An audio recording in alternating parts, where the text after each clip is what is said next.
नमस्कार सांग माने आई होप समस्ते भल थी।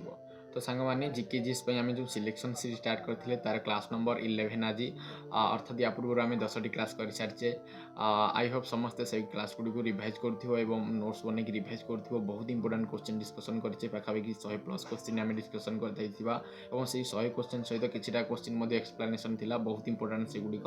तो सांग मैंने मुझे आशा कर समस्ते से गुड़ी रिवाइज कर कारण जो आप एग्जाम हल बसवे बसिकी जो एग्जाम जीके जी सेक्शन ओपन करेंगे तापर जानवे क्वेश्चन कौटू आसो रिवाइज कर मक टेस्ट देवाक जाऊे तो आप जापारे क्वेश्चन गुड़िक के इंपोर्टाट। तो सांग मैंने आज हूँ क्लास 11 मुझे आशा करी समस्त भिडियो को लास्ट जाए देखो और जो मैंने पीडीएफ चाहूँ से चैनल बाहर टेलीग्राम चैनल लिंक देगी टेलीग्राम जॉइन हो पार केवल यही चैनल यही पीडीएफ नुह स्टार्टिंग जीके जो सब नेशनल पार्क स्पोर्ट्स आम जो कर स्पोर्ट्स इक्विपमेंट स्पोर्ट्स ट्रॉफी से सब वीडियो टेलीग्राम चैनल छाड़ी आपण मैंने चाहिए जॉइन हो पारे। तो चलो सांग मैंने भिडियो को स्टार्ट करवा। तो सांग मैंने देख गिरफ एवं बंदोबस्त सुरक्षा यहाँ केते धारा रही आमर धारा 22 रही protection from arrest and detention. तो यहाँ आर्टिकल आमर संविधान आर्टिकल 22 रही और संविधान आर्टिकल 24 कौन कहूँ ना कारखाना और खनि खादान 14 वर्ष कम शिशु को माने प्रतिबंध अर्थात से काम करें ना। आ गोटे कहूँ सांग मैंने धारा 20 धारा 20 और 22 बहुत इंपोर्टाट धारा 20 और 22 बहुत इंपोर्टाट कारण ये दुटा आर्टिकल मुझे सदाबे कन्फ्यूज हुए। अपराधी कार्यक्रम नागरिकों अधिकार केते धारा धारा 20 परवर्ती लारुकाज यह माने जो आम रही गोंड जनजाति मान द्वारा मध्य प्रदेश में पालन कराए क्यों पर्वटी लारुकाज एमपी किसी फेस्टिवल अर्थात मध्य प्रदेश किसी पर्व आम देखा सांग मैंने जमी मेघनाथ पर्व यहाँ गोंड जनजाति द्वारा पालन कराए एमपी रे रातोना पर्व बैगा जनजाति द्वारा पालन कराए एमपी रे सेमती भोगरिया बहुत इंपोर्टाट भील जनजाति द्वारा भोगरिया पर्व पालन कराए एमपी व मध्य प्रदेश में। परवर्ती देखिए सांग मैंने 20 जून आमर क्यों डे भाव पालन करता 20 जून रे वर्ल्ड रिफ्यूजी डे बहुत इंपोर्टाट सांग मैंने मोस्ट इंपोर्टाट। तो सांग मैंने डे आउ माने तार जो कौन जो आमर डे आउ माने इंपोर्टाट डे आउ तार माने कौन से दिन क्यों पर्व पड़ी था से जो माने क्लासटा मुझे निश्चय आपण नहीं आसबि माने डेट एंड डे हाँ सांग मैंने डेट एंड डे क्यों डेट्रे क्यों डे पड़ी था। तो से जो टपिकटा अच्छी मुझे तार नोट्स अच्छी मुझे नहीं आसबि इंपोर्टाट डे जोड़ा बारंबार एग्जाम रिपीट हो लिखी। तो 20 जून वर्ल्ड रिफ्यूजी डे तो तार जो थीम थिला सोलिडारिटी विथ रिफ्यूजेस।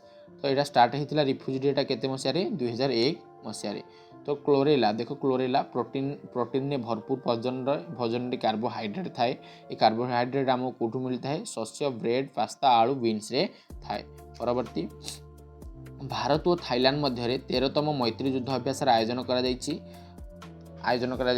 तो आम देखा यहाँ 13तम मैत्री युद्ध अभ्यास क्या मध्य भारत और थाईलैंड मध्य किसी युद्ध अभ्यास देखा जमी मित्र शक्ति क्या मध्य इंडिया और श्रीलंका मध्य ट्रायम इंडिया और यूएसए मध्य वज्रप्रहार इंडिया और यूएसए मध्य। तो ये किसी माने कौन युद्ध अभ्यास इंडिया यूएसए और इंडिया श्रीलंका मध्य मिलिटारी एक्सरसाइज। तो परवर्ती देखा ललित कला एकाडेमी जो आम रही तार स्थापना केते मसीह 1954 मसीह होता इंपोर्टाट सांग मैंने 99तम संशोधन 2014 रे भारत में राष्ट्रीय न्यायिक नियुक्ति आयोग स्थापना होता केतम संशोधन अनुजाई 99तम संशोधन अनुजाई 2014 मसीह राष्ट्रीय न्यायिक आयोग स्थापना होता भारत में। परवर्ती आमर जो तत्व आइंस्टीन नियम परमाणु क्रमांक रही है 99। मुख्यमंत्री माझी लड़की बहन योजना क्यों सरकार द्वारा लॉन्च करा महाराष्ट्र सरकार द्वारा एमएच महाराष्ट्र।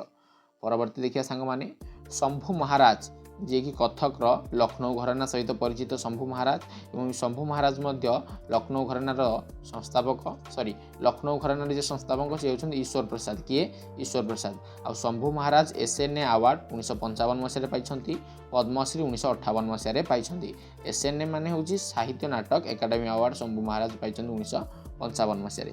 सुभाष बोस एमके गांधी को 6 जुलाई 1944 जो आमर माने nation father of nation award देते किए सुभाष चंद्र बोस एमके गांधी को 1944 मसीह। से आउ गोटे कथा इंपोर्टाट गांधीजी ए माने नोबेल प्राइज पाई ना 5 थर नामांकन होती बट गोटे थर भी पाई ना किए गांधीजी। तो सांगमाने आज भिडियो एति क्वेश्चन थिला बहुत 11 गोटी क्वेश्चन थिला आशा करी समस्ते भल भाव भिडियो करथिबो बहुत छोट भिडियो थिला निश्चय आपण मानू नोट्स बनवारे मध्ये इजी हबो तो सांगमाने नोट्स बनाओ एवं बारंबार रिवाइज कर आज एति सांगमाने रहउची नमस्कार।